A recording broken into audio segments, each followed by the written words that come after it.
nyombong dikit boleh lah ya. Boleh dong. Ditandatanganin sama Nobu. Wih, Tahun 2013. Oh, mau jadi chef gak? Gue bilang ketusuk doang izin pulang. Gak lama setelah seminggu kemudian gue yang ketusuk. Anjing iya langsung enak badan. Jadi guys, kalau beli kepala salmon, biasa di pasar kan oke beli kepala salmon. Kalau nggak dapet itunya jangan dibeli. Iya, soalnya itu yang enak. Kalau kan nanti sisanya cuma matanya doang. Kita pakai untuk bikin puff salmon skin. Salmon skin. Jadi semua sebenarnya bisa dipakai gitu. Itu enak keringin juga. dulu.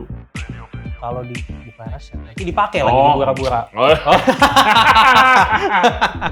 Hello everybody, welcome back to Ray Jensen Radio Podcast. Thank you very much for tuning into the show today. Episode kita kali ini, temen gua Mulyadi, chef owner dari Gion Izakaya, dan dia tuh expert banget soal sushi. Kalau nongkrong sama dia tuh selalu bilang pengen banget nunjukin cara proses ikan yang benar, mulai dari handlingnya, ngupas kulitnya, pisau apa yang dipilih, pisaunya gunanya apa aja, dia punya pisau banyak banget yang keren-keren. Dan cara motongnya yang benar sampai akhirnya jadi produk sashimi. Dia nanti akan bikin yang klasik dan yang modern. Jadi ini adalah full step by step guide untuk bikin sashimi. Karena sashimi itu bukan daging ikan potong sembarangan. Episode ini jadi 2 episode karena banyak banget ilmu yang dia bagikan. Jadi podcast kita tuh mau showing secara detail, bukan dipotong-potong, jadi cuma 10 menit. Oke, jadi saksikan sampai habis. And juga jangan lupa watch the next episode lanjutannya. Oke, jangan lupa subscribe di YouTube channel kita. Kita ada di YouTube, Spotify, Apple Podcast, Google Podcast, dan juga Anchor App buat further updates. Cek Instagram kita di Ray Jensen Radio. Oke, please welcome Chef Mulyadi. Enjoy the show.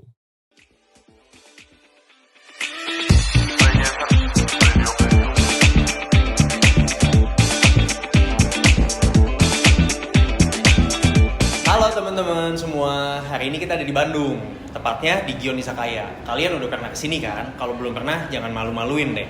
Nah, hari ini kita mau versi ikan, pakai Japanese teknik, namanya tsukibiki. Oke? Kalau gitu, kita langsung ke kitchen sekarang ya. Let's go! Halo guys, kita udah ada di kitchen Gion nih sekarang. Hari ini kita mau bersihin salmon, oke? Nah, di kitchen Gion tuh udah ada fish sink. Nah, ini memang sink yang didesain khusus untuk bersihin ikan atau nggak seafood yang lainnya. Nah, kebetulan hari ini salmon itu kita mau pakai teknik Japanese yang namanya tsukibiki. Nah, kita bakal bersihin ikannya, sisiknya lebih tepatnya pakai pisau, ya. Jadi nggak pakai skelen yang kayak biasanya. Kita bakal bersihin pakai pisau dari buntut ke bagian kepala. Oke, kalau gitu kita mulai aja ya.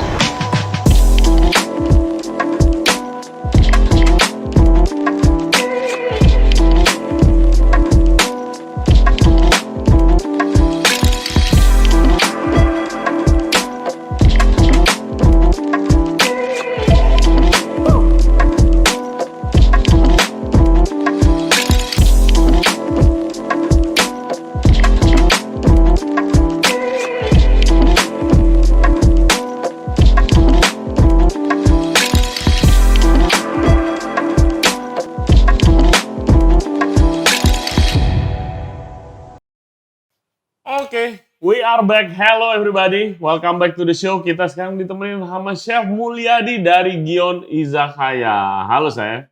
Ohayo gozaimasu. Ohayo gozaimasu. Ohayo Itu artinya apa? Selamat pagi. Selamat pagi. Iya. Kalau orang biasa bilang hirashaimase, Kalau teriak satu irashaimase restoran itu lebih ke selamat datang ya. Jadi memang kalau ohayo gozaimasu itu lebih ke, kalau anak-anak kitchen biasa di restoran Jepang dulu tempat gua kerja di Australia itu pasti kita ngomongnya ohayo. Kenapa? Even maksudnya Masuk shift malam malam. juga Oke. pasti ngomongnya ohayo. Berarti kayak bonjour gitu ya, Iya, salam aja gitu iya. ya. Bukan Oke. bukan salam, selamat pagi supaya apa ya, energinya tuh kita masih pagi nih, masih fresh gitu. Jadi pas masuk even lu shift malam, ohayo gozaimasu. Oke. Gitu. Jadi guys, Chef Mulyadi ini dia adalah chef owner dari Gion Izakaya yang ada di Bandung. Restorannya super keren, makanannya enak-enak. Bahkan ada resep yang gue curi buat Waduh. di bar. Nanti harus gue patenin dulu nih. Sebelumnya udah pernah kesini ngomongin backgroundnya, di mana lu kerja jadi sushi chef ya? Sushi chef Sushi chef di Sydney. di Sydney. Nah ya. sekarang dia mau nunjukin secara detail cara motong ikan preparation untuk sashimi yang sebenarnya, pakai cara dia gimana. Oke, Betul. silakan dimulai. Sebelum itu, mungkin lu boleh cerita pengalaman lu dulu sedikit di Sydney. Mau jelasin Sydney ya. Jadi restoran sebenarnya mana? waktu di Sydney tuh mungkin kalau di breakdown agak cukup panjang sih. Cuman restoran pertama yang gua kerja itu Japanese restoran namanya Toko. Sampai sekarang masih ada di Surrey Hills. Tahun 2010 number one New South Wales. Izakaya. Jadi kalau misalkan teman-teman tahu restoran Japanese chain di dunia kan ada Nobu ya nomor 1. Nobu, iya. Nomor 2 tuh ada Zuma. Nah, si Toko itu tuh jebolan-jebolan Zuma tuh. Tapi Zumanya sama kayak yang Zuma di Jakarta gak sih? Beda. Kalau Zuma ini Di Dubai Zuma, kan? Dubai. Ya. Soalnya, oke, lu dulu nanti gue cerita. Zuma ada Zuma Dubai, Zuma Turkey kayaknya, Zuma Hong Kong, London. Di London tuh Zuma, sister company-nya ada Roka. Oke. Gitu. Gue tuh Zuma, ya gue belum pernah makan di semuanya. Tapi Zuma itu chefnya pernah ke restoran yang dulu gue kerja di Jakarta, bar sih. Iya. Bar, terus habis itu kebetulan kenalan, dia bilang dia chefnya Zuma. Gue pikir itu Zuma Jakarta dong. Oke, oh ternyata Zuma chefnya orang Jepang. Terus dia main-main di kitchen, orang kitchen gue ada yang dia demen gitu, ini kayak bagus banget nih. Iya. Ditarik ke Dubai. Oke. Dibawa Zuma ke Dubai. Doing very well sih. Dia kayaknya kalau award UAE pasti ada top 10, top 5. Dia megang Robata Yakinya. Ya, memang si Zuma itu tuh yang terkenal Robata Yakinya. Kalau teman-teman bisa Google lihat gede banget. Dia charcoal only. Oke. Gitu. Memang salah satu yang terbaik lah. Agak sedikit different style dari Nobu. Dimana kalau Nobu kan dia kan lebih ke Peruvian kan. Iya, ya, Nobu style dan lain-lain. Kalau si Zuma tuh dia strongnya di Robata Yakinya, yakitori basically gitu. Nah, sushi chef kan maksudnya punya skill yang sangat spesifik kan dan belajarnya tahunan dan nggak gampang. Mungkin lu sekarang boleh mulai nih. Soalnya tadi lu bilang interesting. Sebelum ngomongin ikannya, ngomongin pisaunya dulu, ya kan? Pisaunya dulu. Japanese knife. Jadi ada apa aja nih? Boleh dijelaskan ke listener kita nih. Nah, jadi balik lagi nih ke si restoran Toko ya. Dulu di Sydney gue tuh start as commis chef lah. Bisa dibilang salad section mulai dari nol. Di sana tuh kerja. Udah gitu tuh gue beli pisau dulu. Ini pisau pertama gue. Oke. Japanese knife, Yanagi. Yanagiba. Okay. Ini brandnya Masamoto. Masamoto bisa dibilang salah satu brand yang cukup terkenal lah di antara chef Jepang. Ada Masamoto, Aritsugu, ada yang mahal tuh namanya Nenohi. Nanti kita ke sana. Jadi dulu waktu di salad section, gue tuh pengen banget nih kerja sushi, jadi sushi chef. Pengen megang ikan gitu. Iya, kenapa sih mau jadi sushi chef? Soalnya dulu ada teman gue yang di sushi bar, orang Filipina, dia tuh kayak, lu belajar sushi. Emang kenapa? Sushi chef tuh gajinya lebih tinggi, dia bilang. Ya kan masih muda kan, wah duit banyak nih. Jadi akhirnya udah gitu, gue pengen tuh jadi sushi chef. Tapi emangnya bener sushi chef gaji lebih tinggi? Yes and no sih. Oh, oke. Ya, yes and no. Depends. Kalau menurut gue sih itu balik lagi ke skill yang kita punya. Jadi kayaknya setiap line apapun yang kita lakukan, kalau misalkan lu bisa dalemin, pasti skill lu tinggi, lu pasti value-nya lebih tinggi kan, gitu. Betul. Okay. Nah, jadi gue tuh dapat pisau ini dulu, gue mulai kerja tuh di sushi bar. Nah, di sana udah kerja di sushi bar, mulai bersihin ikan, dari sana mulai baru suka loh. Jadi dari sekolah dulu LCB, ya kan masih sekolah gitu kan. Yeah. Begitu masuk sushi bar, baru gue tuh, gue suka nih sama masak. Even sushi tuh nggak ada masaknya, cuman gue suka sama makanan gitu. Jadi dari sana lanjut ke Nobu di Melbourne. Nobu, ini gue ceritain yang di sushi barnya aja ya. Yeah. Dari Nobu, gue pindah ke Sokyo, which is di mana ketemu Freddy. Freddy dulu di Hot Kitchen, gue di sushi bar. Nah, jadi pisaunya ada Yanagi satu. Yeah. Nyombong dikit boleh lah ya? Boleh dong. Ditandatanganin sama Nobu. Wih, tahun 2013. Oke, sama Nobu. Jadi guys, Nobu itu yang mempopulerkan Japanese cuisine ke seluruh dunia, salah satunya lah. Japanese ya, Iya. betul. Dia Japanese slash karena pernah tinggal di Peru slash Peruvian. Slice Peruvian ya, Yes. betul. Oke. Ini harganya berapa sih? Yanagiban. Ya, bisa beli motor lah. Jadi, bekas. Kan Japanese knife itu kan ya kalau sekarang kan udah punya duit dikit pengen nih punya Japanese knife chef kan. Tapi kan Japanese knife itu spesifik kegunaannya. Spesifik, Iya, beda-beda. Yanagiba ini kegunaannya apa? Yanagi ini dia untuk slicing ya, untuk sashimi kebanyakan. Jadi bentuknya juga kalau misalkan ini panjangnya 30 cm. Sebenarnya sih lebih enak agak pendek sih. Oke. Soalnya kalau terlalu panjang itu jadinya nggak convenient waktu kerja. Jadi yang buat nge-slice begini gitu, Iya, terakhir sushinya, iya. Jadi, sashimi gitu. Nge-slice-nya mulai dari ujung sini sampai sini. Oke. Gitu. Kan gue lihat ada yang samurai itu. Itu ada 2 nih. Ini nggak tahu mana yang benar, mana yang salah ya. Cuman memang kalau chef yang ilmunya udah lebih tinggi, mereka tuh tend to use either longer knife atau nggak shorter one. Jadi shorter itu 21. Kayak itu statement doang deh kayaknya. Buat gaya doang kayaknya. Nah, ada yang lagi yang 33, 37. Memang kan kelihatannya samurai gede kan. Pakainya susah. Iya. Pakainya nggak gampang. Lu follow itu gak sih? Ada, gua nggak tahu sushi apa namanya di Tokyo yang pas lalu pakai bow tie. Iya, yang botak, Tero Sushi. Iya. Ya. Itu kan dia pisaunya atraksinya kan itu banget kan, gede gitu kan. Oke. Kalau misalkan sushi pendek tuh kenapa pendek?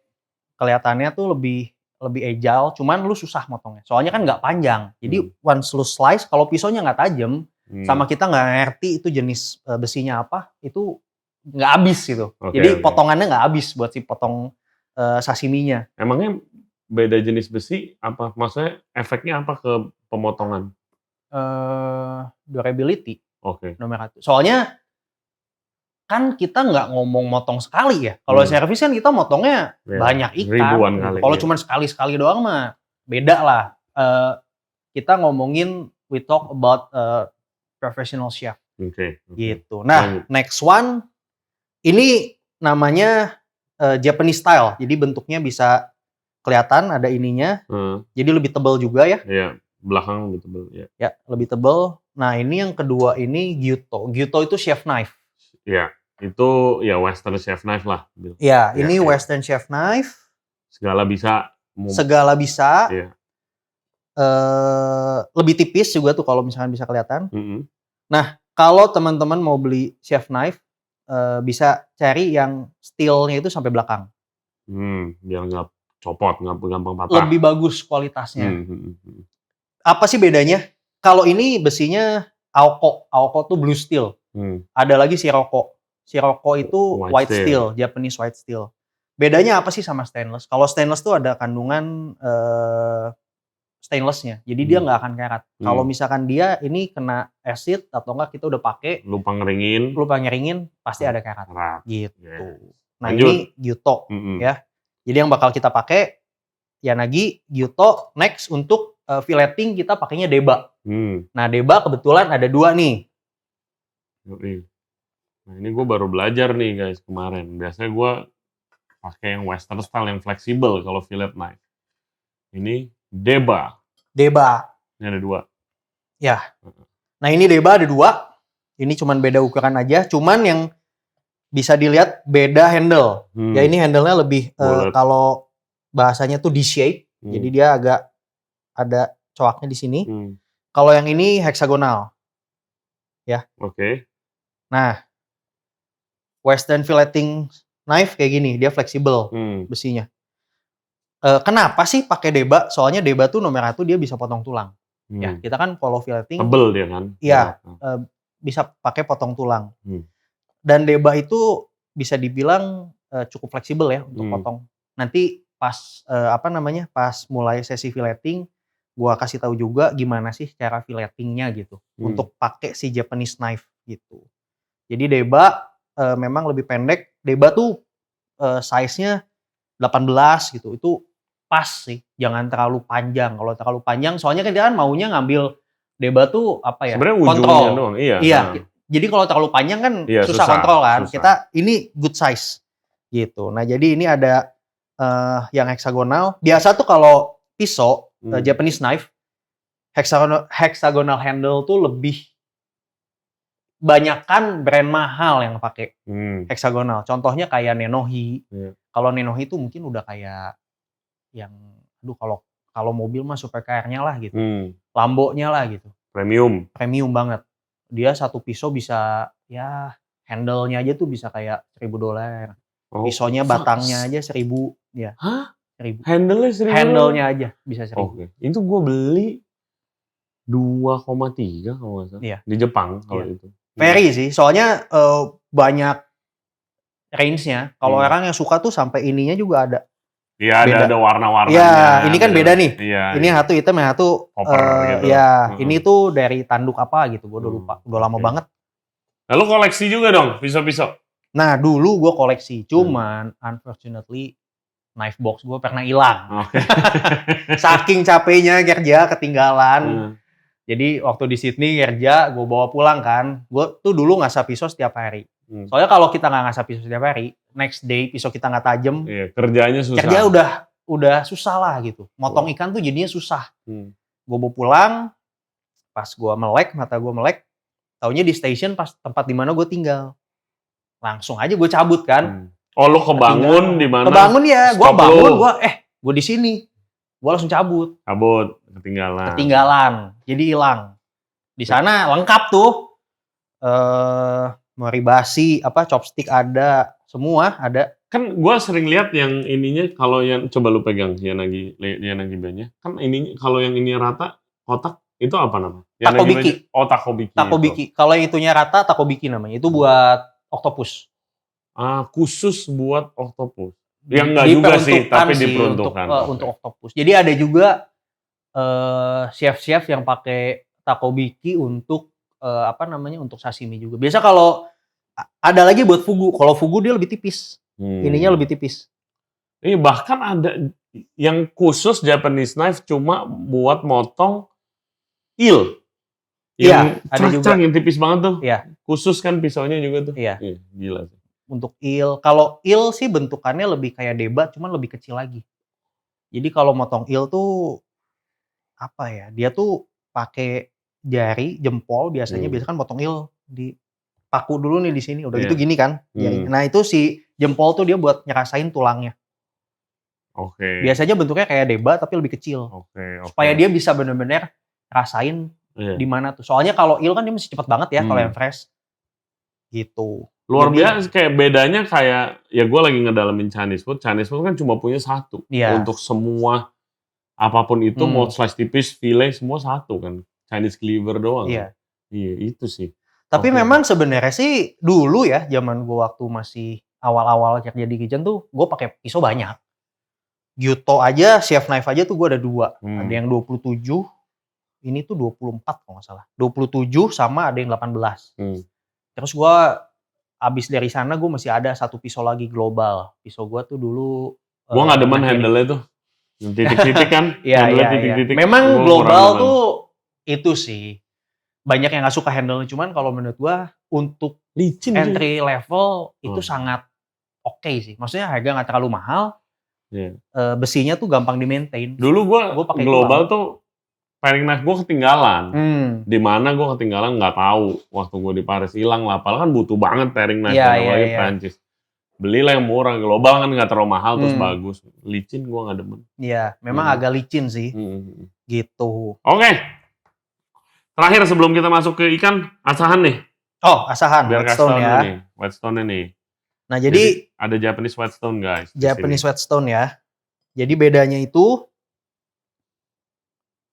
ada di sini nih yang kita pakai contohnya itu ada 2 atau teman-teman kelihatan nggak? Ini ada angkanya nih. Ada angkanya. 1000 sama 6000. Ada 1000 dan 6000. Nah, jadi kita tuh kalau ngasah pisau kita pakai ini. Yang ini namanya steel. Ya. Ini tuh untuk maintain. Hmm. Ya, jadi kalau misalkan banyak teman-teman yang pakai steel tuh hanya sekali 2 kali lah. Iya, iya. Ada yang Iya. terus itu sebenarnya ngerusak Gaya. pisau. Iya, dan gaya juga. Sebenarnya itu bukan untuk najemin, ini tuh untuk maintain. Jadi basically kalau pisaunya kalian udah nggak tajem, mau itu nggak ada gunanya. 5 ya. menit begini-begini juga sama aja gitu. Oke. Ini hanya untuk maintain si ujungnya pisau tuh supaya tetap tajam lagi. Soalnya begitu dipakai motong kan agak agak berubah lah ujungnya gitu. Nah, whetstone ini ada 2, 1000 dan 6000. Kalau 1000 tuh bisa dibilang dia cukup kasar. Dia untuk bikin kadang-kadang Bompal gitu. iya, bompal ini bisa benerin lah. Kalau Kalau misalkan mau lebih cepat itu ke yang lebih kecil lagi, ada yang berapa ratus, tapi 1000 cukup. kan makin kecil angkanya guys, dia tuh makin kasar. Makin kasar. Jadi amplas lah. Paling Ya. kecilnya tuh kayak amplas. Makin gede makin itu, halus. makin halus. Nah, halus itu gunanya buat, setahu gue cuma, ya gue kan not an expert ya, penjabretan kayak buat apa ya, buat supaya berkilau gitu. Berkilau iya, dan lebih tajam iya. Oke. Jadi kalau misalkan mungkin di bawah mikroskop mikroskop, gitu. ya kalau misalkan pakai 1000 tuh jadi kayak ada Masih rege-regenya kasar, gitu. rege-rege. Ya, kalau misalkan ini nih jadinya Jadi lebih makin clean cut, halus. lebih halus. Oh, jadi semakin motongnya clean. Clean. Ya kan kalau Jepang kan mayoritas knife-nya guys, kalau lu bedain ini kan single, apa sih bilangnya, single blade ya? Single blade. Maksudnya bisa dibilang. ininya rata, ininya baru ada pisau. Kalau western knife kan dua-duanya Dua-duanya ada rata. lancip gitu kan. Itu buat supaya single kan lebih halus aja gitu kan. Iya. Nah, di sini ada lagi nih. Ini stone fixer. Jadi kalau batunya kita atau batu asahnya kita itu dipakai, lama-lama tuh dia bisa melengkung gitu, melengkung, iya, kayak kan. batu asahan di rumah-rumah lu lah. Pasti udah bentuknya. Nah, sebenarnya itu ada 2. Either cara ngasah lu yang salah, atau enggak pisau lu juga pakainya di bagian itu doang. Iya. Nah, itu. Jadi itu tuh harus dibenerin. Soalnya kalau udah bentuk U, nanti pisaunya juga nanti jadi juga. Nah, ini untuk nyeratain. Nah, cara ratainnya gimana sih? Sebenarnya cara ratainnya tuh harus dari sisi dulu. Ya, kita asah. Oh gitu. Iya.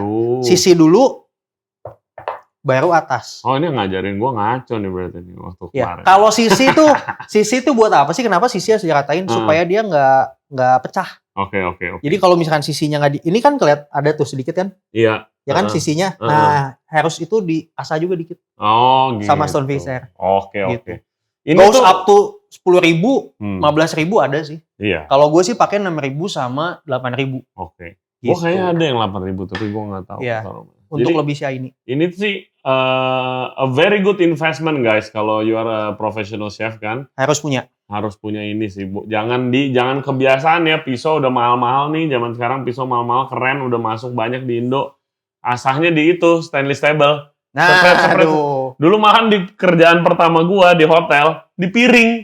Pernah lihat gak piring dibalik? Piring lebih bagus. Oh, piring lebih bagus. Piring dibalik sebenarnya. Jadi gini, back to steel ya.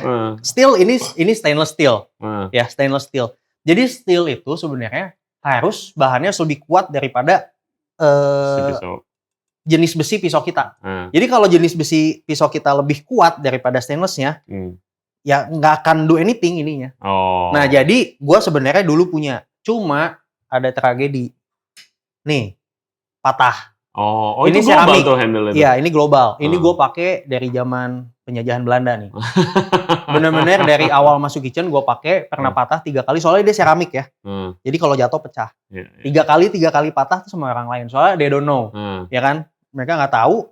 Terus kayak tek patah gitu kan. Gue nggak pernah matahin, cuman orang lain doang. Sampai dibawa, disayang banget tuh berarti. Ini mau cari ininya doang tuh nggak ada di sini. Harus beli 2 sekali. Nah, jadi tanggung jawab lo yang matain.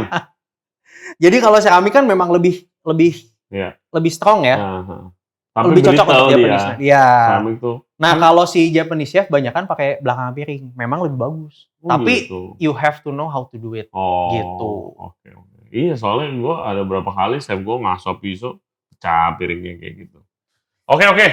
Ini udah jadi episode pisau malahan. Ya berarti next Chef Mulyadi kesini lagi untuk episode ngajarin ngasah yang detail. Tunggu kita punya pisau lebih banyak lagi. Oke, langsung masuk ikan nih. Masuk ikan. Mana nih ya. Ikan lu? Kita mau potong ikan apa dulu nih? Lu bawa apa? Terserah lu, Chef. Hari ini ada amberjack.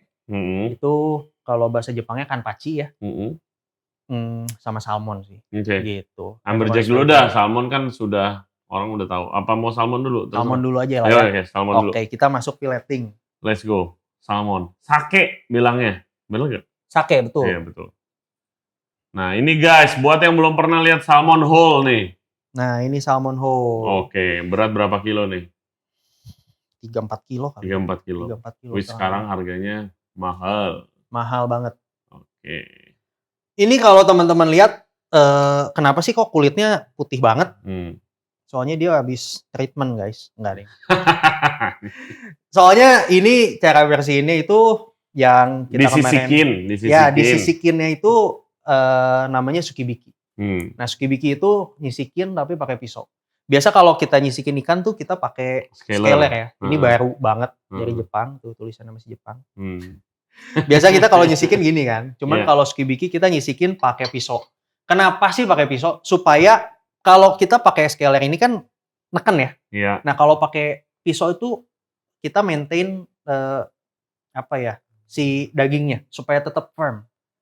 Gitu. Oke. Nah, mumpung bahas sisik, kalau teman-teman nyisikin ikan, biasanya itu kita nyisikin kayak gini kan. Betul. Ikannya seperti ini kan.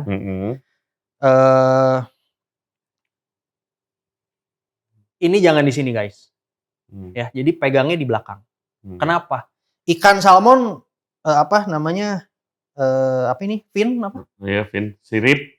Siripnya nggak tajam. Begitu kalian bersihin ikan snapper atau matai, barramundi.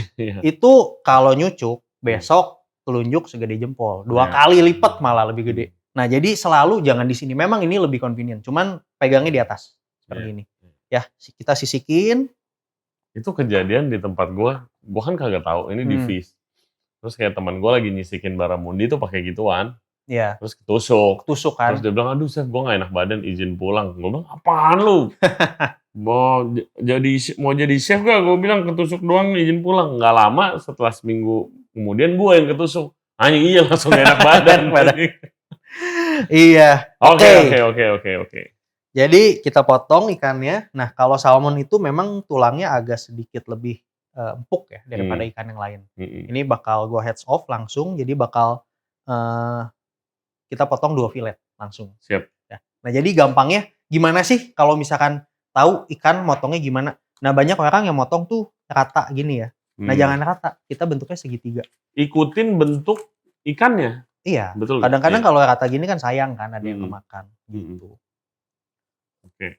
Ya. Nah, kalau salmon gue bakal motong langsung dari sini. Soalnya dia bisa dibilang, sorry, ini masih ada dalemannya. Nah, ini dalemannya tuh memang dikasih tisu. Untuk apa sih? Supaya, gimana ya? Bentar ya, dibalikin dulu. Supaya teman-teman bisa lihat. Nah, ini di dalam tuh ada sedikit darah. Nah, si tisu itu tuh buat ngambil darahnya. Darah tuh yang bikin ikannya jadi bau. Amis. Oke. Ya. Oke. Gitu. Nah, ini bisa dipotong dari sini juga atau enggak dari sebelah sana juga sebenarnya bisa sih. Ya. Nah, dapat kepala salmon. Nah, ini dapat kepala salmon, kita bikin nanti jadi apa biasanya? Grill kepala salmon. Atau di tim. Sos padang. Tapi ya. Tapi di grill sih top sih. Gue mau nanya. Tadi kan gue lihat nih. Ini tuh kalau kalian notice, lu kasih lihat insangnya nih, insangnya nih. Nah, ini insangnya ya. Kenapa lu nggak take out insangnya? Sebenarnya si insangnya itu, jadi gini, untuk ini bahas storing ikan ya dikit ya. Jadi kalau misalkan kita storing ikan, juga kalau kita simpen ikan sama insangnya tuh harusnya dia lebih stay fresh longer. Oke. Jadi kalau misalkan kita sama kepalanya seperti ini dengan temperatur yang baik, kering juga, nggak basah, sampai 1 minggu tuh masih oke. Sampai 1 minggu masih oke. Kalau benar, temperaturnya biasanya paling pas tuh berapa? Nah, untuk aging itu ikan sebenarnya aging. Okay. Jadi bukan cuman daging sapi doang, ikan juga ada aging. Aging ikan itu apakah gunanya sama? Sorry gue potong. Sama. Kayak apa? Aging di mana lu kandungan airnya kan lu pengen buang. Jadi lebih intens, lebih keras, dagingnya lebih firm, teksturnya lebih enak. Rasa ikannya lebih naik karena Kalau airnya. ikan sih rasanya pasti lebih naik. Cuman in terms of texture mungkin dia lebih fragile ya. Oke. Soalnya mungkin ada enzim jadi sedikit broken down dagingnya, jadi dia lebih empuk sebenarnya. Oke. Rasanya lebih kuat. Sama balik lagi kayak kita makan daging juga, banyak orang di sini yang gue mau makan daging dry age pasti makan, kenapa bau sapi banget. Itu memang tujuannya seperti itu gitu. Betul. Tujuannya seperti itu. Sama kayak ikan. Jadi kalau misalkan memang yang nggak suka seafood dikasih bukan dry age ya, jadi aging fish itu jadi pasti. Tapi rata-rata sushi itu kan emang udah di aging kan rata-ratanya. Ya nanti kita akan omongin. Nanti kita omongin lebih lanjut ya. Ada memang beberapa sushi. Bukan asal potong doang gitu mas. Bukan asal potong. Gitu. Oke, lanjut. Oke, lanjut ya. Nah, file ikan. Kita mulai file dari sisi yang sebelah sini. Oke. Kita pakai gyuto. Kalau teman-teman notice, gyuto gue tuh bentuknya agak beda. Bedanya apa sih? Kalau misalkan dilihat dari sini, rata. Bukan rata. Sisinya cuma satu. Belakangnya nggak ada. Oh, single blade juga. Single blade juga. Kenapa sih single blade? Untuk gyuto, banyak kan gyuto dua double edge ya. Double edge. Ini single edge, dia lebih tahan lama. Cuman jeleknya dia kalau motong suka masuk ke dalam gini. Ya, jadi kalau disuruh motong kayak bentuk sayur baton miring, nih, iya agak miring. Cuman kalau gue udah biasa, gitu. Dulu waktu awal-awal agak susah sih, gitu. Nah, jadi kalau misalkan kita mau motong, gimana sih pegang pisau? Nomor 1 pegang pisau di sini, deket banget sama pangkalnya, telunjuk ke depan. Kenapa telunjuk ke depan? Kontrolnya lebih bagus. Jadi kalau untuk filleting ikan ini pegang di sini, tapi bisa juga di belakang. Nanti dijelasin. Ya. Gua keinget lu guys kalau nonton episode Mulyadi sebelumnya, cita-cita dia tuh pengen buka sekolah masak. Emang itu sih. Emang itu ya? Gue berasa jadi murid lu nih sekarang. Penjelasannya top banget. Lanjut, Sep. Oke. Nah, untuk motong ikan, yang kita pakai tuh pisau bagian sebelah sini nih. Oke. Ya, bukan ini. Jadi yang kita pakai potong itu sebelah sini. Tipnya itu untuk nyerasain tulang ada di mana. Bawah tuh biasa kita pakai untuk potong tulang. Cuman gue gak akan potong tulang pakai ini, soalnya dia bakal rusak. Nanti kita potong tulang pakai deba. Cuman di sini salmon tulangnya agak sedikit lembek, jadi should be okay. Jadi kita mulai masuk dari sini, ya, pakai sebelah sini, masuk ke dalam. Nah, ujungnya tuh kita rasain tulangnya ada di mana sih? Ya. Mungkin kalau teman-teman pertama kali motong ikan atau enggak yang baru belajar, pasti ada rasa takut nih buat motong ikan. Cuman keep in mind, kita in charge. Ngerti nggak? Ini ikan, dia diem. Kita yang potong. Jadi jangan terlalu takut. Dulu gue 2 jam pertama. Jadi kalau terlalu takut itu, jadinya ya nggak kepotong-potong. Gitu. Yang paling bagus tuh motong 2 kali, 3 kali cut. Kalau takut malah hancur ikan lu ya. Nah, ini udah kebuka. Nah, kita baru rasain tulangnya. Nanti ada bunyi tak tak tak tak tak tak tak. Nah, gitu kan.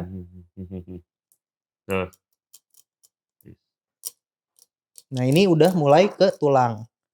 Ya. Yang depannya belum. Udah gitu kita potong sebelah sini. Udah gitu kita balik. Ya, jadi kita potong dari atas, ya. Kayak gini. Kurang lebih. Kita potong di sini. Kalau tadi kita pisaunya masuk ke dalam, ini kita keluar. Masuk dulu. Jadi tetap pakainya potongnya sebelah sini. Ini ke sini. Ya. Masuk ke dalam, baru make it dekat.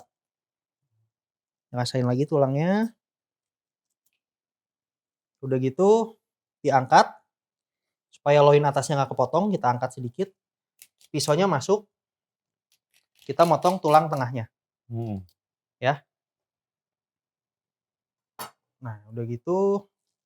Dan mantap. Oke. Nah, kalau salmon, ini gue ajarin shortcut. Shortcut nih?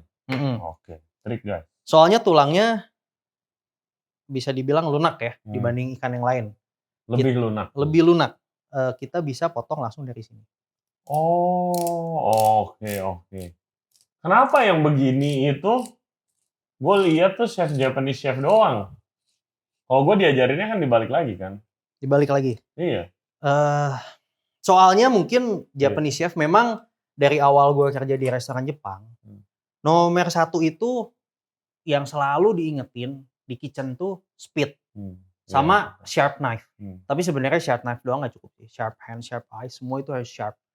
Jadi sharpness sama speed Oke. gitu. Nah, ini taruh sini dulu. Untuk habis filleting ikan, kalau misalkan begini salah guys. Jadi skin itu sebenarnya ada bakterinya. Jadi kalau kita mau taruh ikan harus skin to skin. Oh gitu. Iya, Oke. skin to skin. Jadi Hmm. bukan. Meat to meat ya, Meat to skin to meat. skin gitu. Meat Ini to meat. daging sama ketemu daging. Nah, ini tulangnya bisa kita potong di tengah supaya gampang buangnya Atau lu jadikan sup. atau dijadiin sup, cuman biasa kalau salmon nggak dijadiin sup. Biasa sup itu white fish, snapper. Oke. Soalnya kalau ini dia ada baunya ya. Fatnya. Ya. Oke. Oke. Nah, ini bakal kita bersihin ikannya dua-duanya. Balikin lagi. Nah, ini ada beberapa section kan. Nah, gue belum pernah lihat chef ngolah ikan dari whole atau begini udah di fillet nih.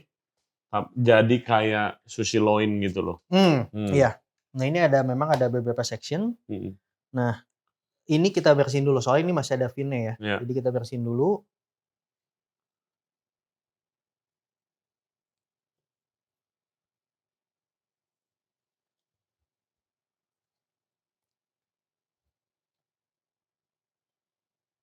Alright. Ya, ininya Oke. kita nggak pakai.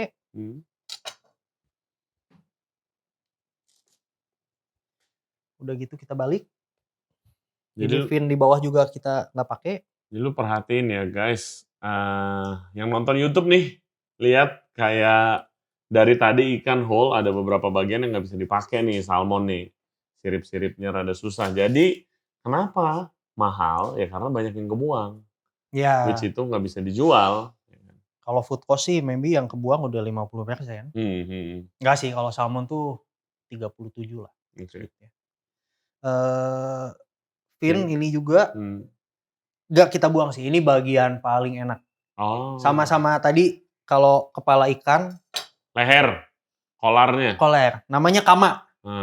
Jadi ada kamatoro apa nanti. Iya. Nah ini tuh enak banget. Biasa kan. Kama. Kalau Hamachi kama ya. iya, Kama, kalau ya. di Indo biasa. Kolar Kama. nih. Jadi guys kalau beli kepala salmon, biasa di pasar kan oke beli kepala salmon. Kalau nggak dapet itunya jangan dibeli. Iya, soalnya itu yang enak. Kalau nggak nanti sisanya cuma matanya doang. Nah, finnya udah kita buang juga. Bukan dibuang, di take out. Iya. Nah, udah gitu tinggal kita ngambil ini tuh ribnya ya. Nah, ini kita ngambil ribnya. Sama. Ribnya tuh maksudnya tulang? Tulang. Oke. Tulang rib ikan. Ini kan harusnya ini isi intestine dia kan. Iya. Nah, sama. Basically kita tuh selalu potong pakai pisau bagian sini. Ya, lihat nih. Tuh, yang masuk kan bagian sini kan? Bagian sini kan. Masuk. Kita rasain tulangnya ke belakang. Nah, ngikutin bentuk si belly ikannya. Jadi bentuknya tuh kayak ke bawah, terus makin ke belakang landai. Jadi gitu, bawah makin ke belakang landai. Jadi jangan kalau dihajar begini, ya, kebuang. Tulang kepotong. Kalau terlalu ke bawah banyak daging yang kepotong. Ya, nah di sini kita pegang pisau agak ke bawah sedikit. Kenapa? Supaya bisa masuk pisaunya. Ya, jadi fleksibel. Balik lagi kita in charge. Masuk. Gila nih Sensei Mulyadi. Ya. Lu buka restoran sushi, sekolah sushi lah di. Buka sekolah ya? Di Indo. Di Jepang aja dikit sekolah sushi. Oke. Nah itu lu udah buang ribsnya ya? Ribsnya udah dibuang. Kita mau bersihin skin bagian belly. Sama. Ya. Sebenarnya kalau ikan tuh kita jangan jangan terlalu banyak gitu motong-motongnya sekali-sekali. Ngerti gak sih, banyak kan yang pagi terus gitu, berapa kali potongan itu jelek. Nomor 1 ikannya jadi nggak fresh. Soalnya kan tangan kita panas ya. Ya, jarang loh. Kayak lu kan emang udah ke-expose sama culture Jepang kan, yang Ya. emang treat fish itu kan with respect. Kayak kalau di Indo kan banyak restoran yang kayak kalau di Western pun nggak diajarin cara motong begini. Pokoknya lu cuma diajarin yang yang dibuang bagian ini. Lu nggak actually ajarin kayak motongnya sekali aja ya, jangan berkali-kali nanti dagingnya oxidize atau apa gitu. Ya, Kayak gitu. ya. Oke, yang ini kita put aside dulu lah ya. Yes.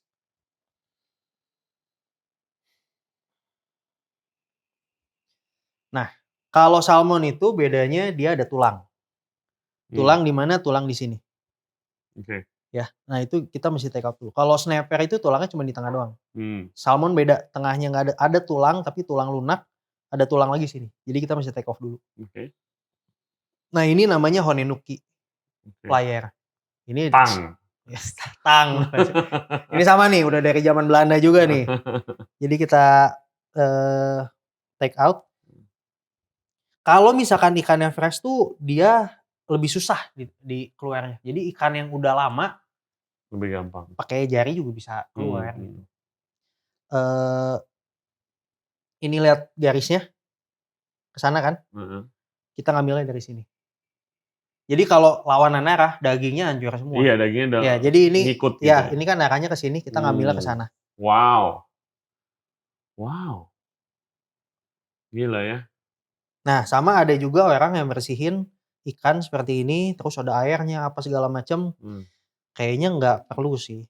Ini kan Air buat naro. Iya, buat kalau ya gua kan? taruh air sih. Kalau gua sih gua langsung pakai jari aja. Jadi si airnya itu nggak akan kena dagingnya gitu. Gua takut nyelip, Sep, kalau nggak ada airnya. Itu pengalaman lu. Ikan kok masih ada durinya gimana sih? Jadi kita ambilin semua. Tang lu enak juga ya, rada melengkung gitu ya, lebih Iya. gampang ya. Dulu gue punya yang lebih bagus, cuman udah hilang. Beda banget. We talk about berapa ikan ya. Dulu zaman waktu di Sokyo, Chef Freddy apal banget tuh. Dulu ada kejadian lucu sih. Freddy kan hot kitchen kan. Iya. Dia tuh, gue mau nih kerja di sushi bar. Kerja di sushi bar. Belajar lah dia. Terus ya give up doi. Iyalah, gila gue bersihin ikan satu hari tuh salmon 10, 12 salmon doang. Kingfish ya another 10 or 12. Bersihinnya tuh kayak bersihin Bener-bener dari sampai sisik. loin gitu. Dari sisik sampai file kayak gini. Oh, okay. Dari sisik sampai file kayak gini, baru dinaikin ke atas tuh soalnya kitchennya 2 lantai, baru dinaikin ke atas ya. buat sushi chef kita pakai untuk jadi sashimi dan lain-lain. Gitu. Okay. Nah, ini udah selesai, kita langsung proses, dibagi ya. Ini tuh sebenarnya masih belum 100% bersih. Ada ini sedikit, ada ini sedikit, di sini juga ada sedikit. Lebih baik dibersihkan, yes. Cuman kalau misalkan apa yang gue belajar dulu tuh kita bisa bersihin nanti. Soalnya kalau misalkan dibersihin semua kan apa ya? Kalau sashimi tuh nanti kita ada beberapa bagian yang harus dipotong supaya bentuknya bagus kan. Kita leave it on aja dulu. Nanti once kita mau potong baru kita bersihin. Bisa juga seperti itu. Nah, jadi kita potong. Untuk sectionnya apa aja nih, lu jelasin dulu. Sectionnya itu ini ada ya basically apa ya bilang? Loin sama belly biasa. Top loin, mid loin, belly mungkin ya. Nah, kalau untuk sashimi dan sushi itu biasa aplikasinya tuh pakai jari. 4 jari lah. Oke. Ya. Jadi belly-nya nanti dipotong di sini. Cuman memang belly itu kan harganya lebih mahal, jadi biasa kita ambil belly-nya lebih banyak nih. Kalau di sini 4 jari, belly-nya dapat 3, ya kita bisa ambil belly-nya lebih banyak gitu. Iya, di Indonesia kan, gue jujur gue kurang suka salmon belly. Ya, soalnya oily dan suka. agak lebih amis ya. It's very popular kan salmon belly. Iya. Nah, kalau buat salmon kita bisa potong di tengah aja di sini.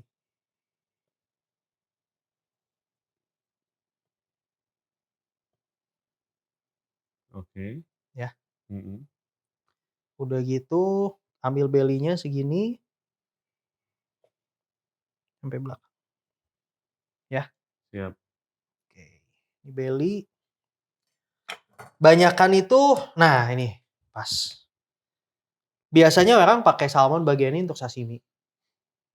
Kalau nggak pakai yang ini bisa juga buat sashimi, cuman ini lebih banyak pakai untuk sushi. Oke. Soalnya ini bentuknya lebih bagus. Ah. Gitu. Sama ini kalau misalkan dibikin untuk sushi, ini lebih enak soalnya dia kan lebih pipih kan. Kita bisa motongnya angle banget. Oke. Gitu. Ada orang yang motong di tengah itu dibuang, ada juga. Cuman kalau gua sih sayang ya kalau Sayang dibuang lah. kita bisa pakai gitu Betul. sebenarnya. Betul. Nah, jadi untuk belly-nya dulu, take off the skin. Nah, ambil dari bawah, satunya pegang tuh guys ya. Satunya pegang. Nah, ini pakai chucks atau enggak J-cloth supaya nggak licin ya. Jangan terlalu dipaksa, coba di slide aja. Kalau terlalu dipaksa nanti kepotong kulitnya. Nah, ini bukan kepotong kulitnya, putus. Tapi kalau misalnya teman-teman kepotong kulitnya tuh ada juga caranya supaya buat Ngapain lagi? Kadang-kadang gitu kan. Iya. Biasa kalau versi ini kan, Iya. aduh kepotong nih kulitnya gitu. Nggak apa-apa sih. Ya. Nah, kurang lebih seperti ini kalau udah dipotong. Kalau belly itu memang bagusnya silver ini sih. Itu yang bikin seksi sebenarnya. Oh gitu. Iya, jadi pisau tajam nggak tajam di sana juga kelihatan. Ya. Oke. Belly done. Ini yang loin bawah kita potong juga, basically sama, ambil sedikit, jangan terlalu banyak. Nah ini kan, gua ambil tanya-tanya nih, salmon kan termasuk oily fish ya? Oily fish. Nah di sushi itu kalau tekniknya ada berapa jenis ikan, tipe ikan gitu? Kan oily fish pun salmon ada yang farm, ada yang bla bla bla, wild. Kalau teknik ya, teknik apa nih maksudnya? Bukan, tipe fish kan ada white fish, ada oily fish gitu-gitu kan. White fish sama oily fish tipe ikan ada 2 sebenarnya. Cuman kalau kita ngomongin konteksnya sashimi ya. Kalau konteksnya sashimi tuh nomor 1 tuh ikan yang paling tinggi tuh tuna. Jadi tuna itu kan gede kan, ada bluefin, ada yellowfin, ada big eye. Di Indonesia banyak sebenarnya. Indo pakai yellowfin dong. Yellowfin. Kenapa? Soalnya kalau bluefin itu dia biasanya harus laut lebih dalam, lebih gede ikannya. Sama banyak tapi diekspor ke Jepang.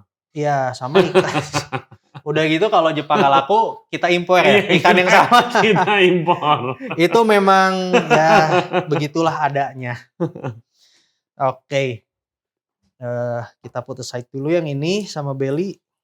Mantap loin. Jadi kalau ngomongin tuna juga sebenarnya ada banyak potongannya. Tuna itu ada yang gua tahu kamachi.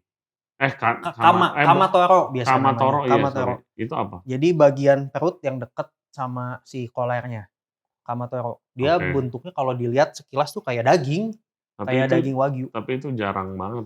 Jarang banget dan sangat mahal. Soalnya cuman kecil banget kan. Bagiannya tuh cuman kalau dari bagian toro tuh paling cuman beberapa potong lah gitu. Cuman kalau tuna tuh completely different cara potong sih.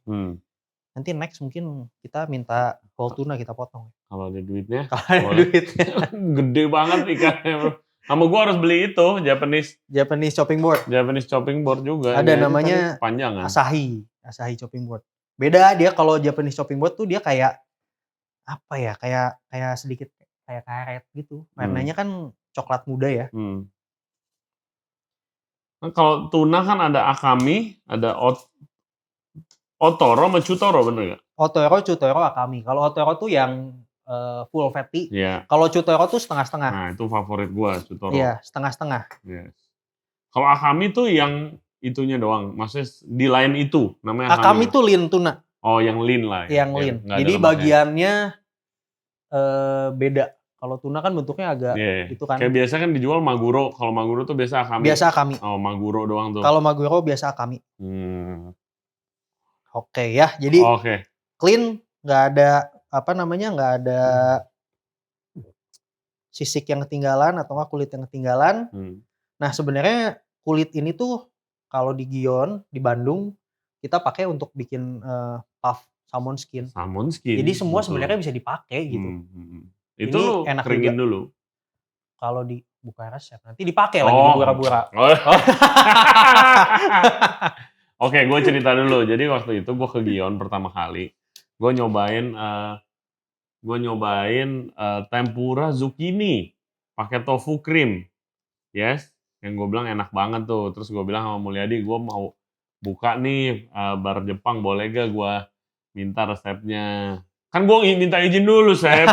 Nggak gue main ambil aja. Iya, santai lah. Oke, next kita mau fillet hamachi. Oke. Bukan hamachi, kanpachi. Sorry, Kanpachi. Merjek. Ini beda lagi nih. Nah, hamachi itu kingfish. Jadi kan tadi ada tuna, otoro, chutoro, akami, itu bagian dari tuna. Tunanya ada bluefin, yellowfin, ada big eye. Yeah. Itu semua punya tekstur rasa yang berbeda juga. Di bawah dari Ini lo ngomongin dari kastanya nih ya? Kayak kasta lah ya. Yeah. Di bawah dari tuna itu mungkin ada kingfish ya. Kingfish itu ada buri, ada hamachi, ada hiramasa, bentuknya beda. Dia ada yang kalau buri itu dia lebih bulat, torpedo. Kalau hamachi ya itu lu kasih tunjuk aja. Bukan. Oh, ini itu kanpachi. Oke. Oke. Kayak gitu. Kalau kanpachi hammerjack, kalau hamachi kalau di US sih orang ngomongnya yellowtail. Jadi kalau Nobu tuh banyak tuh pakai yellowtail. Kalau di sini cuma itu cuy, kolarnya ya. hamachi kama bilangnya. Hamachi kama ya. Nah kalau yang kecil itu banyak kan ada di Australia namanya hiramasa. Hiramasa kingfish. Dia lebih panjang bentuk. Yang lu bawa kanpachi. Next yang gue bawa kanpachi hammerjack dari Lombok langsung baru nyampe kemarin langsung ke Bandung. Nah udah gitu. The next mungkin orang Jepang tuh nggak makan salmon. Yeah. The next itu whitefish. Whitefish tuh kayak snapper, saba, beda lagi. Saba maksudnya oily fish, tapi kecil kan saba. Snapper Thai. Ya snapper Thai. Kalau nggak ada ruby snapper, kalau nggak ada tailfish tuh amadai. Amadai itu kalau teman-teman suka lihat ada yang masih ada sisiknya tuh nggak, sisiknya disiram pakai air panas banget. Itu tailfish, amadai mahal juga. The next baru ada si salmon. Tapi orang Jepang tuh nggak makan salmon. Soalnya buat orang Jepang salmon itu bukan seafood.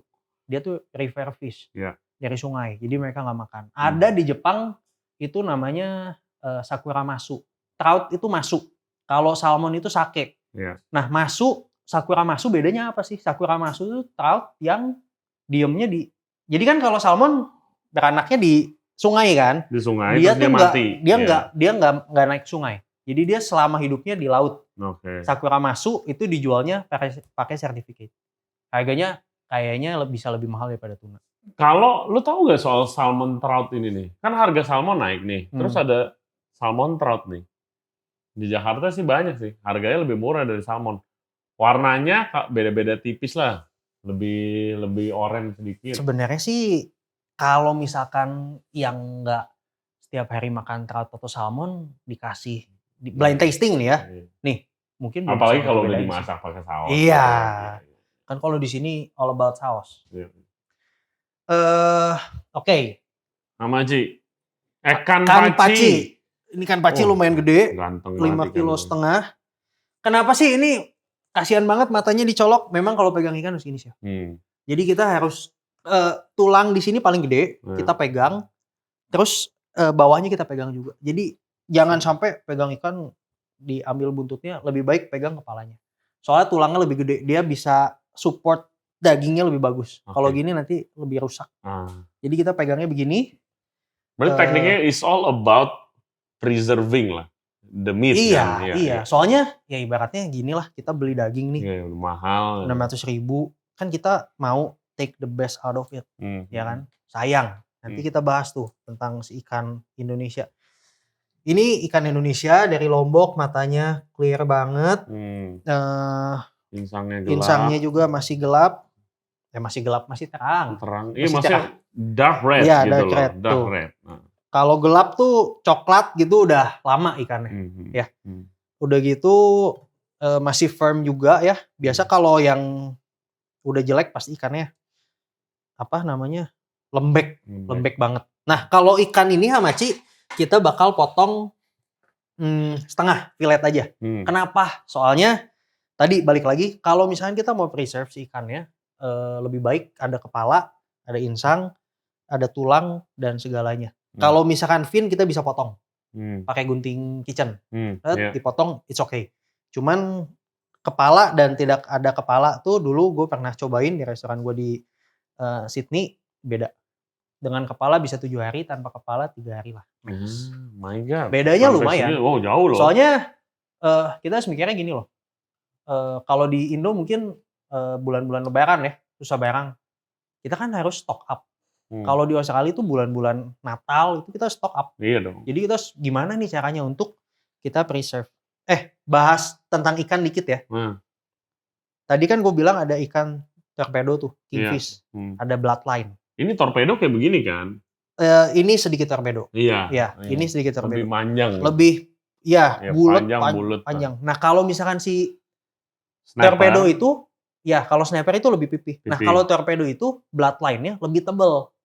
Bloodline tuh apa sih? Bloodline tuh sebenarnya ototnya dia. Jadi kan kalau ikan torpedo kan dia makan ikan lagi biasanya. Berenangnya kenceng kan? Melawan air. Berenangnya kenceng. Ototnya lebih banyak. Makanya bloodline-nya gitu lebih tinggi, lebih tebel. Kalau snapper itu ikan malas. Jadi dia tuh di coastline cuma diem gitu, kejeduk-jeduk. Makanya bloodline-nya snapper tuh tipis. Soalnya dia cuman idle aja gitu. Dia nggak yang berburu gitu. Dia idle gitu kalau snapper itu ikannya. Nah bedanya itu. Nah ini kita potong sama. Ke sini. Dari kolarnya. Ini masih ada tisunya. Buang dulu.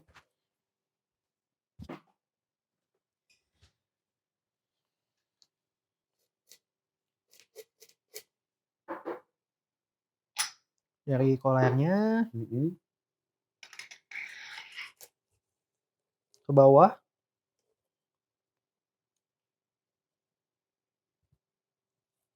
Ya. Udah gitu kita balikin ikannya.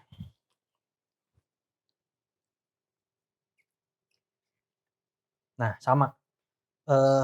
Kita masuk ke sini, ke belakang. Sama kayak salmon sebenarnya.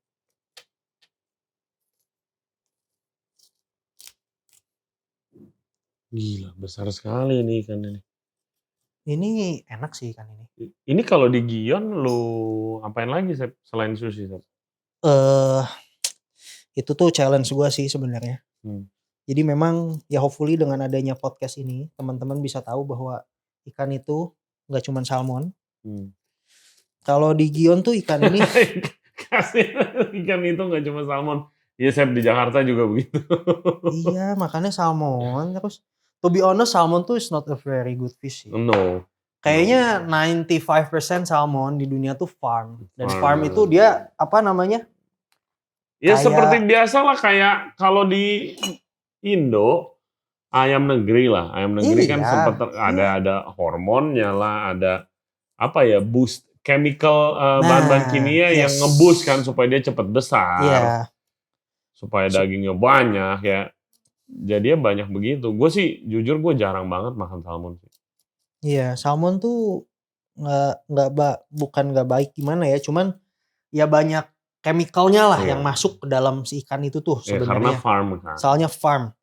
Balik lagi kalau misalkan yang wild itu tadi dibilang yang si Sakuramasu itu kebanyakan cuma di Jepang dan harganya sangat mahal. Nah, tapi kan lu nggak bisa tahu kan. Kalau lu dikasih salmon nih, ini wild caught, ini farm. Jarang banget salmon wild. Jarang. Biasa kalau yang wild caught itu size-nya gede. Lebih gede. Dulu dan di negara yang ada salmonnya dong, ya udah pasti kayak di Indo kagak bakalan ada. Nggak ada. Jarang banget. Kalau kingfish dulu gue pernah dapat kingfish gede. Kali datang 6 kilo lebih. Gede banget. Nah ini gue mau motong tulang soalnya dia kan ikannya lebih. Nah, ini lu pakai deba nih, lu Ini gue jelasin pakai nih. deba. Soalnya kalau pakai ini nanti pisaunya rusak. Sayang. Kalau salmon kan tadi tinggal dimasukin doang ya. Iya, ini Kalau ini tulangnya nggak lebih bisa. keras ya. Ini tulangnya agak keras. Gini nih kalau mau jadi sushi chef nih. Capek banget sih kalau ikan 5 gitu aja sehari. Plus 12 salmon. Cuman 5. Aduh harusnya kalau ada Freddy bisa curhat. Apa? Oh gue disuruh bersihin ikan. Dia kan belum lama baru kesini dia. Kita ngomongin The Dark Side of Kitchen. Dark Side of Kitchen ya. Rame tuh. Rame banget. Ya memang apa ya. Nah ini dinaikin sedikit, kita bersihin. Oke. Agak susah sih ini kalau motong masih ada kepala tuh agak susah. But it should be okay. Ya. Soalnya tadi balik lagi ikan kayak gini tuh enak banget. Cuman gak banyak orang yang tahu. Jadi slow moving kalau di restoran. Gitu. Jadi lebih slow moving. Nah masalahnya kan lu coba jadi sushi nih. Terus kan banyak part yang mungkin ekstra lu jadiin apa gitu. Atau misalnya sushi, terus nggak laku, Sep. Lu jadi loin, terus tapi kurang moving nih. Daripada rusak kan lu alihkan ke makanan lain biasanya. Kalau untuk sushi, sashimi biasanya kita bisa, kalau ini ngomong konteksnya restoran Jepang ya. Yeah. Mungkin kita bisa bikin kayak seafood soup. Cuman FYI bukan berarti seafood soup tuh yang kita kasih barang bekas juga. Enggak. Pasti bagus, semuanya masih bagus. Cuman put it this way. Kan ada strategi buat supaya shelf life-nya panjang nih, makin banyak kan. Iya dong, lu jadiin, iya gak sih? Contoh kalau di restoran Prancis, itu lobster nih. Ya. Lobster datang hidup, fresh, segala macam. Di restoran Prancis biasa paling laku boiled lobster. Ya kan, cold seafood platter gitu. Okay. Terus, tapi kurang moving. Ya. Mati nih si lobster nih. Mati bukan berarti jelek ya. Ya. Kita jadiin lobster bisque. Ya. Kayak gitu kan? Iya. Kayak gitu. Kalau di restoran Jepang sih, mungkin bukan itu sih. Maksud gua, mungkin lebih ke, kita kan nggak mungkin punya satu SKU udah hanya untuk satu menu. Betul. Nah itu sih. Jadi kita bisa keluarin. Jadi misalkan, dari ikan ini, kita bisa bikin seafood soup. Mungkin kalau di restoran Western ada seafood chowder atau apa gitu. Jadi kalau misalkan, ikannya biasa shelf life-nya 3 hari nih. Jadi 2 hari kita udah masak. Jadi shelf life-nya lebih lama kan untuk si seafood chowder atau enggak si seafood ya bisque atau enggak lobster bisque itu. Ini dari tekstur ikannya sih di tim kayaknya enak juga nih di tim nih. Di tim agak keras kalau ini. Agak keras. Agak keras. Di grill kali? Apa-apa? Di grill, tapi kalau di grill medium lah. Jangan terlalu matang. It's a firm fish ya? Iya. Oke, lanjut. Lanjut, ini kita take out tulang ribs-nya. By the way, ini wild dong pasti kan? Ini wild. Ya. Jadi kalau di Gion itu kita setiap hari Kamis ada supplier kita namanya Bruno, orang Itali dari Lombok. Dia bakal telepon, kayak dia nanya, "Chef, gue punya ikan nih. Ikannya bagus-bagus." Udah ada seperti itu ya? Iya, ikannya bagus-bagus dia. Bruno ikannya bagus-bagus. Ruby snapper, tuna, bonito. Apakah ini yang itu? Ikejime atau gimana? Kebanyakan ikan fresh ikejime. Boleh jelasin nih sekali lagi ke teman-teman listener. Ikejime itu apa sih? Ikejime itu cara apa ya? Cara bunuh ikan. Cara ngebunuh ikan. Jadi kepalanya tuh ditusuk sama kayak apa? Tusuk jarum panjang dari besi ya, supaya dia langsung masuk. Jadi ikannya ibaratnya mati instan gitu. Jadi bisa dibilang sama sih basically kayak sapi juga ada kayak gitu kan. Tapi bukan ikejime. Jadi gimana caranya ngebunuh instan supaya ikannya nggak tegang. Kalau ikannya tegang nanti dagingnya keras. Ngubah rasa daging dan sama bloodnya bukan sih kayak apa? Darahnya kemana gitu. Jadi lebih awet juga gitu. Gue pernah baca. Soalnya kan jarumnya itu panjang guys. Masukin ya kan? Dari sini. Masukin dari panjang kan? Iya, ada yang masukin dari buntut. Gue Iya. pernah lihat di Tsukiji. Iya, itu ada juga. Ya itulah sama spine lu dicolok, Iya. langsung Tegang. ya Iya. Nggak tegang. Iya, langsung mati gitu, langsung dan. Yes. Nah, sama ini juga kita potong Durinya? tengahnya. Durinya Nah, nggak ada? kalau ini durinya di tengah. Ah. Jadi ini tengahnya mesti kita buang. Kan kalau salmon durinya di sini. Kalau ini durinya di tengah. Jadi kita bakal buang sedikit tengahnya. Gitu. Sama kalau tadi lu bilang bloodline, itu ada maksudnya bagiannya nggak sih? Ini Bloodline nih, itu nih. apa? Oke. Ini bloodline nih. Oke. Ya. Yang merah atau yang putih? Yang merah. Oke, yang merah. Ini kan. Mhm. Kalau tuna mah tebel banget. Iya, kalau tuna kan iya. Kalau tuna tebel banget. Soalnya dia lebih lincah ikannya. Iya. Nah, kita potong tengahnya.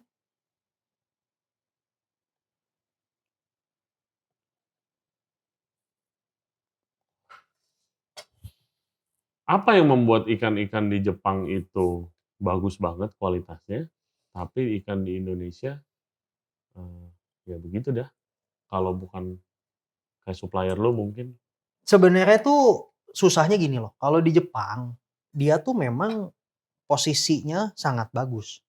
Di antara dua Samudra. apa namanya? Ya, di antara dua samudra, planktonnya banyak. Jadi kenapa sih planktonnya banyak? Tuna itu makannya sarden. Sarden makannya plankton. Betul. Jadi sardinnya aja tuh iwasi udah bagus banget. Kalau di Jepang lu ke supermarket lihat iwasi gila warnanya biru bagus banget. Nah, tuna tuh makan itu. Mau nggak mau dia tuna jadi lebih sehat dong, lebih fatty dong. Sama gara-gara ada dua samudra tuh dia pertemuan antara arus panas dan arus dingin. Planktonnya jadi makin banyak, ikannya juga lebih bagus. Di Indo kan tapi ada yang begitu juga. Ada juga, cuma di Indo tuh sebenarnya kan, Indo ikan bagus. Ini kan laut panas. Ya. Timur kan ada laut dingin. Ya. Cuman kan kalau di Jepang lebih ekstrim, atasnya Rusia kan, gitu. Jadi memang posisinya Jepang tuh untuk seafood tempat hidupnya lebih bagus. Kalau gue bilang sih masalah teknik handling sih kalau gue bilang. Ya, memang handling sih. Maksudnya fisherman sini juga nggak melulu handling ya, mungkin resources-nya, teknologinya juga kalah.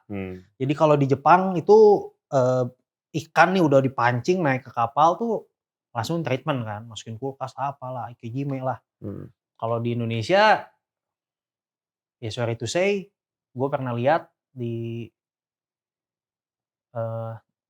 kebetulan di Bandung dulu ada temen yang dia pengadaan seafood juga. Ikan tuna tuh dibawanya naik motor Mio, Jack. Iya. Gitu kan. Udah berenang juga di es leleh. Udah berenang. Iya. Jadi whole tuna motor matic di tengah-tengahnya tuna. Itu yang aduh sayang banget. Sebenarnya handling gitu. Memang yang tadi kita sempat bahas, Ray. Ikan-ikan yang bagus dikirim ke Jepang. Kalau misalkan nggak bagus, Jepang nggak akan terima dong, ya kan? Iya. Gitu. Ya, gue baru belum lama kenalan sama ya itulah supplier ikan gitu. Ngomongin itu banyak. Di bar gue kenalan ya, kayak dia cerita-cerita di mana kayak kalau Jepang tuh sulit banget, lu jelek dikit itu. Jadi kalau yang seafood premium juga eksportir ikan Indo ke Jepang pun sedikit. Karena Jepang tuh sesusah itunya. Standarnya setinggi itu. Jadi tapi kalau misalnya Singapura juga susah dia bilang. Tapi kalau China, Malaysia itu different. Kayak lu nggak terlalu bagus juga nggak apa-apa. Nah kalau nggak tembus kedua market itu, dibalikin baru jatah kita guys. Dan harganya lebih mahal ya. Soalnya udah pernah ke Jepang nih kan. Aduh, iya itu susah nih. Somehow please ada satu orang yang regulasinya diubah gitu. Jadi kita yang dapat duluan gitu. Kayaknya bukan regulasi sih. Kalau kata gue sih market edukasi. Kalau marketnya kita di sini makan ikan yang benar-benar ini nih. Regulasi Pak, kayak sawit sekarang udah nggak boleh diekspor. Oke. Iya kan? Jadi mau nggak mau harus makan. Iya mau nggak mau harganya murah. Kalau harganya murah pasti chef keren-keren kayak lu kan bisa menunya nggak usah spesial seminggu sekali, ngerti gak? Iya. Itu loh maksud gua. Iya tapi gue cuma ngomong doang sih. Oke. Nah Guys, ini nih yang kita sebut bloodline itu ini. Nih yang merah ini bloodline. Itu bukan yang harus dibuang ya? Enggak, justru enaknya sih sebenarnya di sana. Ya. Dia rasanya lebih banyak di sana. Kalau gue waktu di Perancis sih sama chef gue dari zaman sekolah dulu kayak buang, ini yang bikin amis yang kayak itu. Memang betul. Memang lebih amis rasanya. Cuman kan ya namanya juga makan ikan. Masa nggak ada rasa amisnya gitu sedikit. Iya. Pasti ada rasa amisnya. Oke. Chopping boardnya habis potong ikan, kita bersihin dulu. Soalnya masih banyak sedikit. Nah, gue mau tanya nih, karena ini beda sama chef sushi chef Uki kemarin yang datang. Kalau dia apa-apa dikasih cuka buat antibakterial. Kayak cutting boardnya ituin cuka dikit, pisaunya juga, dan dia selalu constantly wrap his hand with vinegar. Cuka. Sebenarnya baru pernah tahu sih. Cuman kalau gua agak stay away dari acid. Kenapa? Soalnya acid tuh react sama pisau gua. Jadi begitu pisau ini kena potong lemon aja, langsung hitam. Potong lemon. Gua pernah dulu Japanese knife mahal-mahal, potong lemon, potong bawang, udah selesai. Langsung selesai. Bercak. Gitu. Mungkin ada benarnya juga ya. Soalnya kan acid dia ngebunuh bakteri. Gitu. Tapi kalau gue sih memang ini sih sebenarnya yang mau dibawa dan baru kepikiran tadi. Banyak orang di Indo tuh yang kayak, tangannya nggak pakai hand gloves, jijik banget. Kalau buat gue sih, kalian juga nggak akan pernah tahu tuh yang pakai hand gloves, dia cuci tangan nggak? Maksudnya dengan glovesnya cuci nggak? Kadang-kadang kalau nggak pakai hand gloves nih kita tahu nih, ini aduh tangan udah nggak enak nih, cuci tangan kan gitu kan. Soalnya kalau pakai hand gloves, kalau buat gue sih chance untuk cross contamination-nya jauh lebih kalau gue itu sangat setuju sih. Apalagi waktu kemarin ya, for the past 2.5 years kan hygiene kan dilihat banget nih gara-gara itu kan, pandemi kan. Kayak hand glove, ini itu gitu. Gila, hand glove itu kadang orang banyak yang kalau nggak dipakai masuk kantong apron. Gara-gara kan pertama harus pakai hand glove. Lama-lama bosnya lihat nih, anjing hand glove gue sebulan 3 juta nih buat hand glove doang. Suruh ngirit lah. Akhirnya pakai berulang-ulang kali malah makin kotor. Malah betul banget. Mendingan lu cuci tangan aja. Iya. Caranya gue cuci dulu. Oke, next kita akan portioning berarti ya? Kita bikin sashimi. Sip. Ready to eat. Oke. Nah, hari ini yang kita mau bikin sashiminya ada 2 macam. New style sama old style. Tradisional lah. Kalau tradisional itu mungkin lebih ke potongan aja. Jadi sashimi bisa dibilang makanan yang paling yang paling simple nggak sih di dunia? Cuman slice of fish aja gitu, nggak ada yang lain. Kalau gitu sekalian potong ini deh. Ini kita potong juga ya bagian ini supaya bisa bedain apa sih bedanya. Bagian belly dan top loin.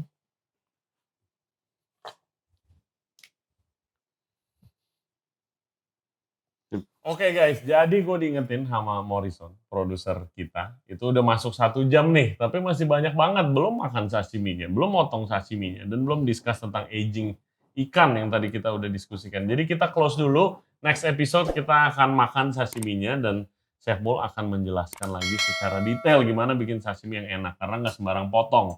So, thank you for watching episode kita kali ini. Follow Instagram kita for further updates di Ray Jensen Radio. Dan juga follow Instagramnya Gion di @gion.izakaya. Gion.izakaya. Instagramnya Chef Mulyadi di @mrmdj. mrmdj, khususnya buat yang cewek-cewek single yang mau belajar sushi nih. Oke. Stay safe, stay healthy. We'll see you next time. Bye-bye. Bye-bye.